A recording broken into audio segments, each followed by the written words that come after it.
Bismillahirrahmanirrahim. Assalamualaikum warahmatullahi wabarakatuh. Apa kabar teman-teman sekalian? Semoga kita semua senantiasa diberikan kesehatan oleh Allah Subhanahu wa Ta'ala. Kembali lagi berjumpa bersama saya, Wahyudi, yang merupakan salah satu mahasiswa dari jurusan Ilmu Al-Quran dan Tafsir di Sekolah Tinggi Agama Islam Negeri Majene. Yang dalam kesempatan kali ini saya akan menjelaskan mengenai tentang budaya organisasi yang merupakan salah satu materi dari kelas manajemen Quran.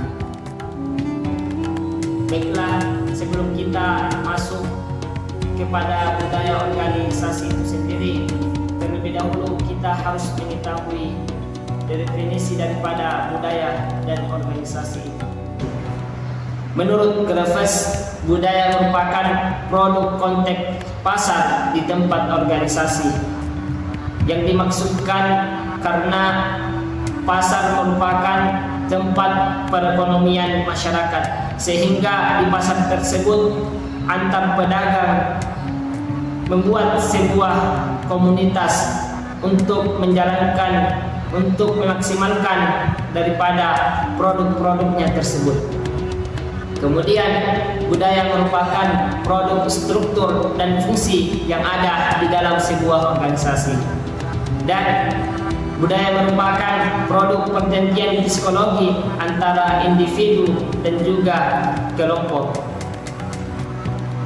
Perjanjian psikologi ini memungkinkan seseorang ataupun kelompok ini yang memiliki kesamaan. Misalnya sama-sama menjual produk kecantikan, sehingga dari kesamaan inilah membentuk sebuah organisasi. Kemudian mengenai tentang organisasi yang merupakan sebuah wadah yang terstruktur untuk mencapai sebuah tujuan bersama. Jadi organisasi bukanlah sebuah tujuan, namun organisasi adalah sebuah perantara untuk mencapai tujuan bersama, yang di dalamnya terdapat struktur atau bagian-bagian mulai dari ketua, sekretaris, bendahara, dan cabang-cabang yang lainnya. Kemudian kita masuk kepada bagian-bagian organisasi. Yang pertama, organisasi itu harus mempunyai personil ataupun orang yang menjadi bagian terpenting daripada organisasi itu sendiri.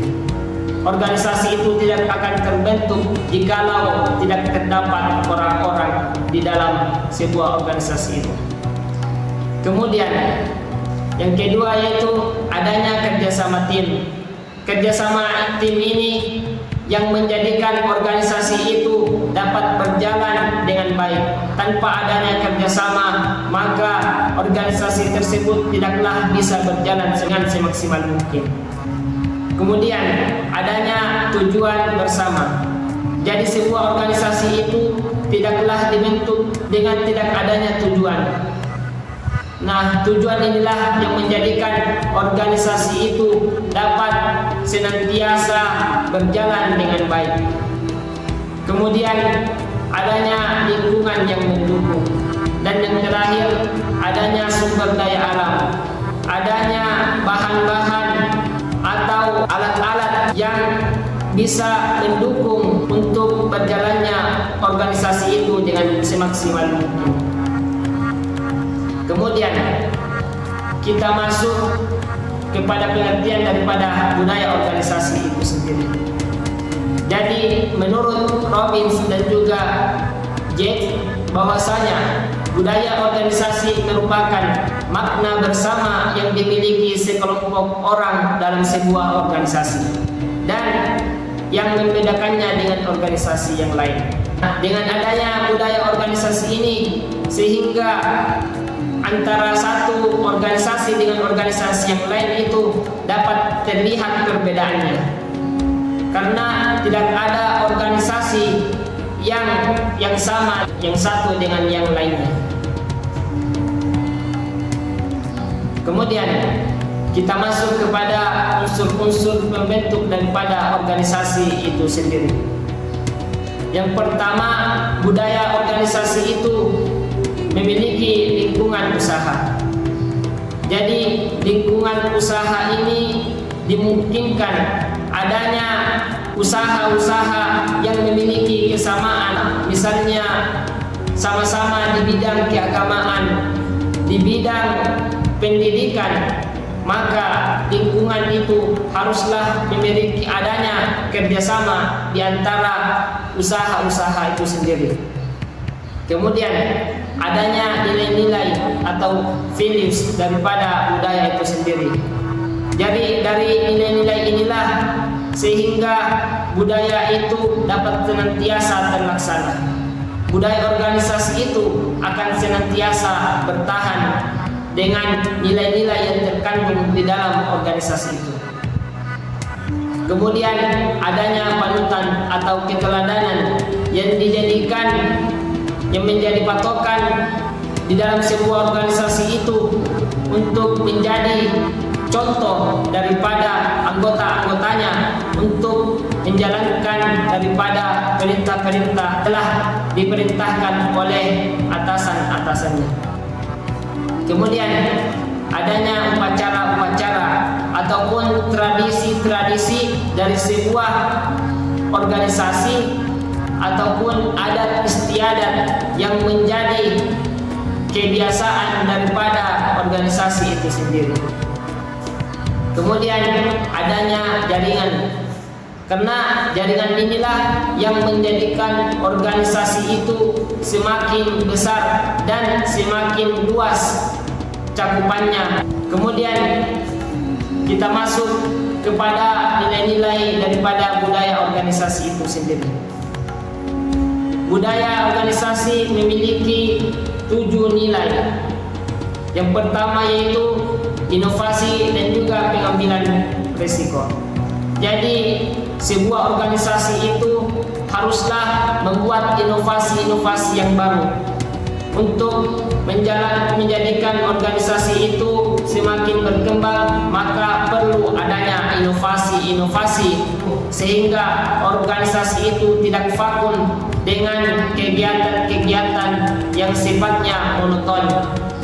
Dan juga di dalam organisasi itu haruslah berani di dalam mengambil resiko-resiko yang nantinya akan terjadi. Kemudian adanya perhatian terhadap hal-hal yang detail, hal-hal yang sifatnya kecil harus senantiasa diperhatikan di dalam organisasi itu. Kemudian adanya orientasi hasil. Jadi organisasi itu haruslah memiliki hasil sehingga organisasi itu akan senantiasa memompa semangat daripada anggota-anggotanya, yang dimana hasil inilah yang menjadi acuan seseorang itu untuk senantiasa bisa bertahan di dalam organisasi itu. Kemudian adanya orientasi ke orang.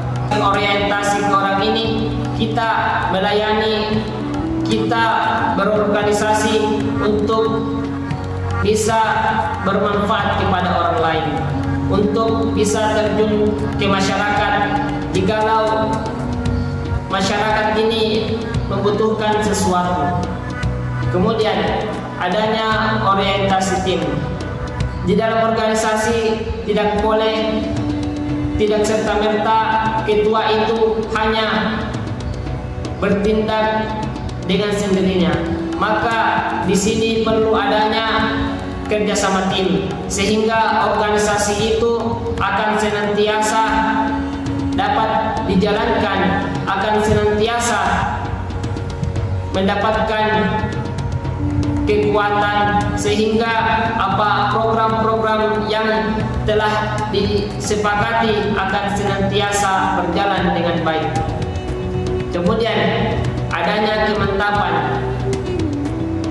organisasi itu haruslah senantiasa memperhatikan program-program yang telah disepakati daripada organisasi itu sendiri. Dan yang terakhir, adanya keagresifan ataupun semangat yang senantiasa mendorong diri ataupun kelompok untuk bisa mencapai tujuan yang ingin diraih. Kemudian konsep daripada budaya organisasi itu menurut Al-Quran, budaya organisasi itu haruslah bertujuan untuk membangun kemaslahatan umat, sebagaimana di dalam Quran surah Al-Maidah ayat 2. A'udzu billahi minasyaitonir rajim. Bismillahirrahmanirrahim. Wa ta'awanu 'alal birri wat taqwa wa la ta'awanu 'alal itsmi wal 'udwan. Dan saling tolong-menolonglah kalian di dalam kebaikan dan juga ketakwaan. Dan janganlah kalian saling tolong-menolong di dalam dosa dan permusuhan. Jadi di dalam sebuah organisasi itu haruslah kita senantiasa bekerja sama jikalau ada kegiatan-kegiatan yang dilaksanakan, karena kegiatan itu akan maksimal ketika kita bekerja sama, kerjasama tim untuk mencapai tujuan bersama. Kemudian organisasi itu juga untuk membentuk kepribadian yang bertakwa kepada Allah Subhanahu wa taala. Sebagaimana di dalam Quran surah Al-Hujurat ayat 13. Ya ayyuhan nasu inna khalaqnakum min dzakarin wa untha wa ja'alnakum syu'uban wa qabaila lita'arafu. Inna akramakum 'indallahi atqakum. Innallaha 'alimun khabir. Yang artinya, wahai manusia, sesungguhnya kami menciptakan kamu dari seorang laki-laki dan seorang perempuan, dan menjadikan kamu berbangsa-bangsa dan bersuku-suku supaya kamu saling kenal mengenal. Dan sesungguhnya orang-orang yang paling mulia di antara kamu di sisi Allah Subhanahu wa taala ialah orang-orang yang bertakwa di antara kamu. Dan sesungguhnya Allah Subhanahu wa taala Maha mengetahui lagi Maha penyayang. Jadi di dalam ayat ini kita dianjurkan untuk senantiasa bisa saling kenal mengenal, untuk senantiasa berinteraksi dengan orang lain. Karena dengan interaksi ini sehingga kita yang dulunya kita tidak mengenal, akhirnya kita tahu tentang pribadi orang tersebut. Begitulah di dalam organisasi. Organisasi itu kita akan senantiasa berinteraksi dengan anggota-anggota yang lain, yang pada akhirnya kita akan mengetahui orang-orang tersebut. Kemudian Allah Subhanahu wa taala juga mencintai orang-orang yang memiliki budaya organisasi. Sebagaimana di dalam Quran surah As-Saff ayat 4, Innallaha yuhibbul ladzina yuqatiluna fi sabilihi shaffa ka'annahum bunyanun marsus. Sesungguhnya Allah Subhanahu wa taala mencintai orang-orang yang berperang di jalannya, bersaf-saf, bersusun-susun, berbaris-baris, seolah mereka adalah bangunan yang tersusun kokoh. Di dalam ayat ini Allah Subhanahu wa taala menganjurkan untuk bersaf-saf, berbaris-baris, yang artinya kegiatan itu, sesuatu itu haruslah dilakukan dengan bekerja sama. Seseorang tidaklah bisa melakukan sesuatu itu dengan sendiri. Maka olehnya itu kita membutuhkan yang namanya organisasi untuk bisa saling tolong menolong di dalam melakukan kegiatan itu sendiri. Kemudian budaya organisasi itu membentuk sikap amar ma'ruf nahi munkar. Sebagaimana di dalam Quran surah Al-Imran ayat 104. Wal takum minkum ummatun yad'una ilal khairi wa ya'muruna bil ma'ruf wa yanhauna 'anil munkar wa ulaika humul muflihun. Dan hendaklah ada di antara kamu segolongan umat yang menyeru kepada kebaikan, menyeru kepada yang ma'ruf dan mencegah daripada kemungkaran. Mereka itulah orang-orang yang beruntung. Jadi di dalam ayat ini Allah menyeru kepada orang-orang untuk senantiasa melakukan kebajikan dan senantiasa menyeru orang lain untuk berbuat ma'ruf dan mencegah mereka daripada berbuat kemungkaran. Maka di dalam budaya organisasi ini, organisasi itu haruslah senantiasa mengajak orang lain kepada kebaikan. Dan tidaklah organisasi itu dikatakan organisasi yang baik ketika organisasi itu hanya mengajak orang kepada keburukan. Mungkin itulah penjelasan mengenai daripada budaya organisasi itu sendiri, dan kami berharap mudah-mudahan apa yang kami sampaikan ini dapat bermanfaat bagi teman-teman sekalian. Kurang lebihnya mohon dimaafkan. Wassalamualaikum warahmatullahi wabarakatuh.